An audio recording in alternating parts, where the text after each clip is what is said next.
કાળઝાળ ગરમી વચ્ચે દાંતીવાડા નહેરમાં પાણી છોડતા યુવાનો માટે બની કુદરતી સ્વિમિંગ પુલ।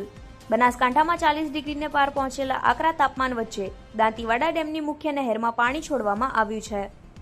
પાટણ તરફ વહેતી આ નહેર અત્યારે આસપાસના ગ્રામીણ વિસ્તારોના લોકો માટે ગરમીમાં આશીર્વાદરૂપ સાબિત થઈ રહી છે।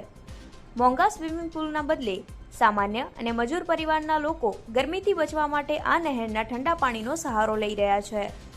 નહેરમાં પાણી આવતાની સાથે જ આસેડા, નવા અને સાવિયાણા જેવા આજુબાજુના અનેક ગામડાઓમાંથી લોકોના ટોળે ટોળા ઉમટી પડ્યા છે।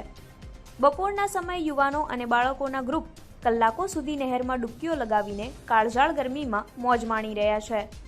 ખેતી કામની સાથે સાથે આ નહેર અત્યારે સ્થાનિક લોકો અને પશુ પંખીઓ માટે પણ આકરી ગરમીમાં મોટી જીવાદોરી બની છે। સોશિયલ મીડિયા પર પણ નહેરમાં નહાતા અને આનંદ માણતા યુવાનોના વિડીયો ખૂબ વાયરલ થઈ રહ્યા છે।